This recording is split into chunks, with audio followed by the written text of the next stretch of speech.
Good morning and very warm welcome to my dear student. Today we are going to continue our lesson 4.2 of class 5 and the name of the lesson is our fundamental duties. As we know in our previous class or in our part 1 video, we have read about the moral duty of which is our fundamental duties. As I told you, there are numbers of duties which we have to follow, because to claim our rights or to achieve our rights, we should first follow our duties. हामीले हाम्रो कर्तव्य, हाम्रो अधिकारहरू हामीले हासिल गर्नको लागि अथवा प्राप्त गर्नको लागि अथवा दाबी गर्नको लागि चाहिँ हामीले हाम्रो ड्युटीज अथवा हाम्रो कर्तव्यहरू चाहिँ पूरा गर्नुपर्छ. And I also told you that to make you more clear about this our fundamental duties, the duties are categorized into 3 parts: moral duty, social duty and the legal duty. And in our part 1 videos we have already read about the moral duty, and today we are going to learn about social duty and legal duty in this class. Now I'm going to explain about these 2 duties. I hope you will listen to me very carefully. So the social duty refers to the duty of the people in the society. It is the duty of the people in the society. Social duty is the duty of the people in the society. So we should keep our environment clean. We should not throw we should not throw garbage or the waste here and there. We should keep our surrounding, we should keep our environment neat and clean. हामी बस्ने वातावरण चाहिँ हामीले सफा राख्नुपर्छ, सफा र सुग्घर राख्नुपर्छ. If we keep our environment or if we keep our surrounding clean, then we will be healthy, we will be active.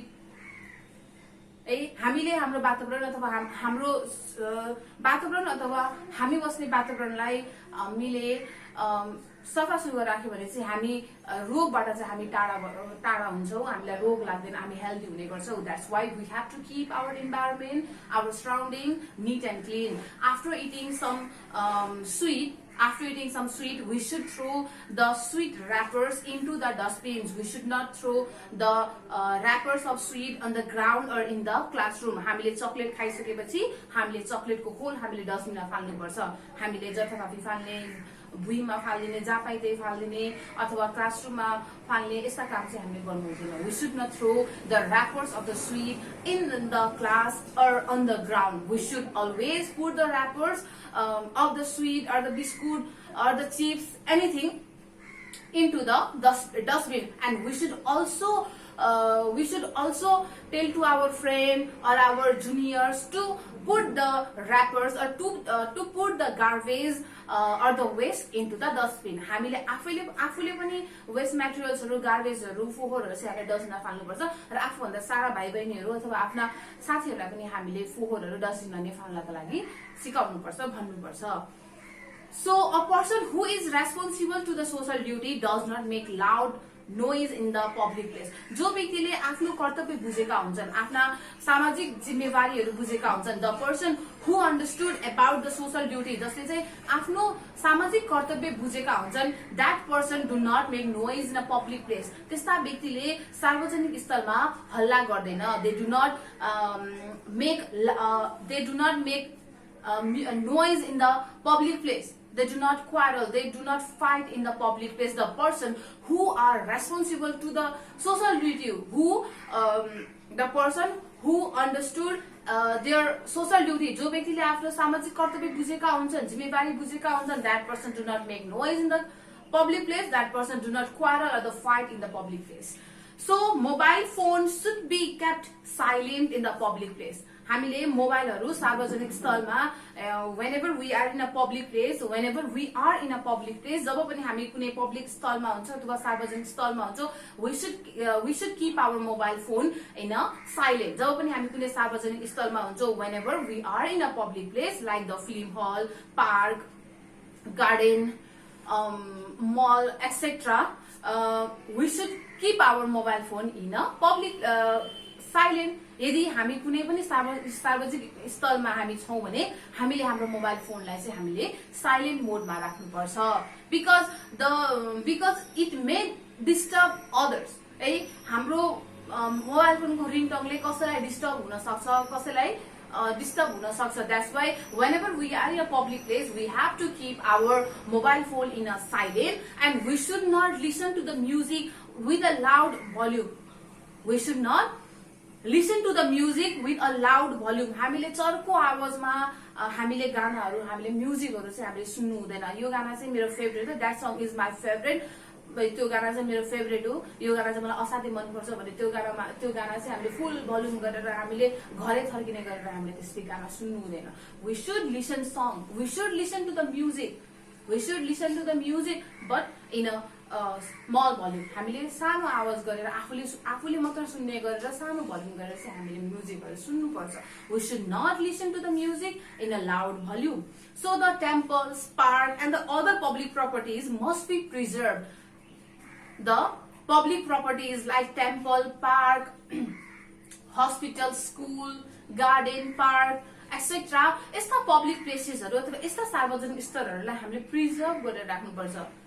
We should preserve, we should promote. हामीले प्रचार पनि गर्नुपर्छ, प्रचार प्रसार पनि गर्नुपर्छ. We should promote or we should preserve the public places like temple, park, and hospitals, schools, etc.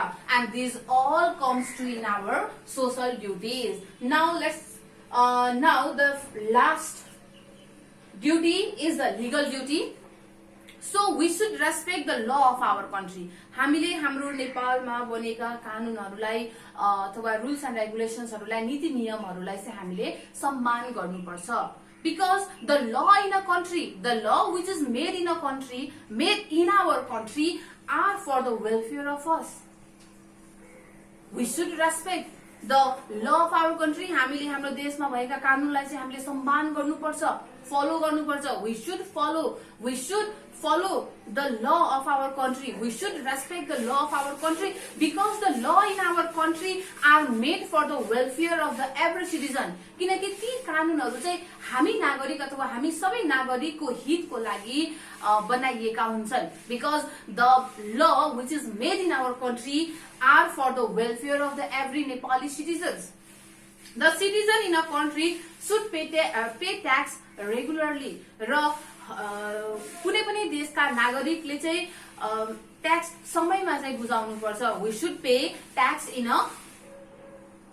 time. If someone break the law of our country, we should help our government to punish such people. र यदि कसैले नेपालमा बनिएका कानूनहरू तोड्छ भने if someone break the law of our country, then we should help the government to punish such people. यदि कोही व्यक्तिले नेपालमा बनेका कानूनहरू तोड्छ भने, ब्रेक गर्छ भने त्यो व्यक्तिलाई चाहिँ हामीले सजाय पाउनको लागि चाहिँ हामीले सरकारलाई चाहिँ हामीले सहयोग गर्नुपर्छ. We should help our government to punish such people who break the law of our country. So the present constitution has provisions for the following fundamental duties. अहिलेको कन्स्टिट्युसन अथवा अहिलेको संविधान, अहिलेको हाम्रो प्रेजेन्ट कन्स्टिट्युसन अथवा हाम्रो प्रेजेन्ट संविधानले चाहिँ केही प्रावधानहरू बनाएका छन्. The present constitution has made some provisions under the fundamental duties, and they are protect nationality, sovereignty and the integrity. हामीले हाम्रो राष्ट्रियतालाई, हाम्रो सार्वभौमिकतालाई अथवा हाम्रो निष्ठालाई चाहिँ हामीले प्रोटेक्ट गर्नुपर्छ. We have to protect our nationality because हाम्रो देशले चाहिँ हामीलाई पहिचान दिने काम गर्छ. हाम्रो देशले अथवा हाम्रो मातृभूमिले चाहिँ हामीलाई आइडेन्टिटी दिने काम गर्छ, पहिचान दिने गर्छ. That's why we have to protect our nationality. हामीले हाम्रो राष्ट्रियतालाई हामीले प्रोटेक्ट गर्नुपर्छ. We have to protect our nationality, sovereignty and the integrity. And number 2, we should follow the constitutions and the law of our country. हाम्रो देशमा बनाएका नियमहरू अथवा हाम्रो देशमा बनाइएका संविधानलाई चाहिँ हामीले फलो गर्नुपर्छ. And we should respect or we should follow the constitutions and the law of our country. And the third number is help the state compulsory when the state seeks help. यदि कुनै पनि राज्यलाई हाम्रो मद्दतको खाँचो परेमा, if our state need our help, if our nation or if our state need our help, then we should help them. यदि हाम्रो राज्यलाई अथवा हाम्रो देशलाई हाम्रो मद्दतको खाँचो पर्छ भने त्यो बेला चाहिँ हामीले हाम्रो राज्यलाई अथवा हाम्रो देशलाई चाहिँ हामीले सकेसम्म जसरी सक्छौं हामीले सहयोग गर्नुपर्छ. We have to help our state if they need our help. Protect national properties, राष्ट्रिय सम्पत्तिहरूलाई हामीले प्रोटेक्ट गरेर राख्नुपर्छ, प्रिजर्भ गरेर राख्नुपर्छ. We have to protect our national properties, we have to conserve and we have to promote the national properties of our country, because they gives us identity, they makes us known all over the world. That's why we have to preserve or we have to promote the national properties of our country, which glorify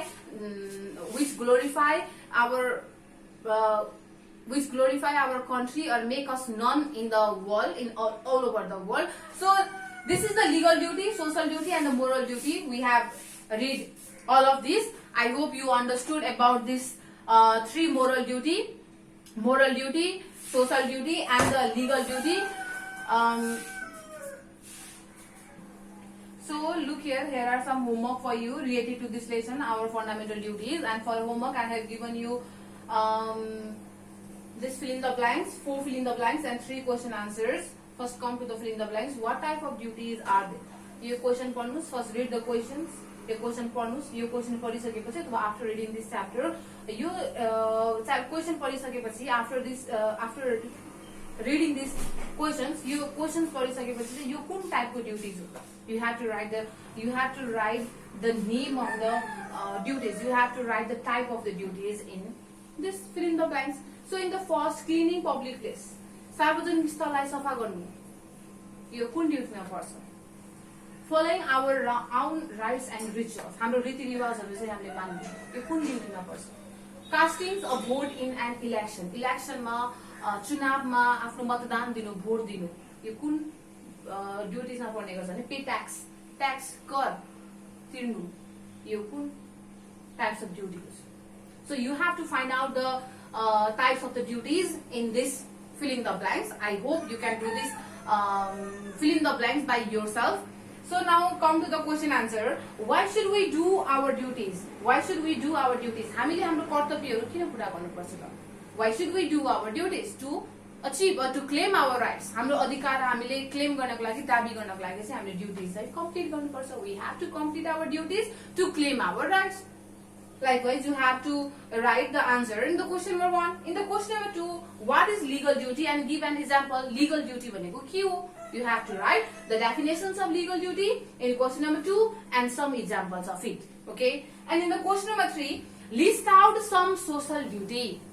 Social duty, केही social dutyहरूको नाम लेख्नु. You have to list out that you have to write some social duties in question number 3. So this is the fill in the blanks and this is the question answer. I hope you can do these question answers or you will do these question answers at your home very seriously. Thank you for your valuable time.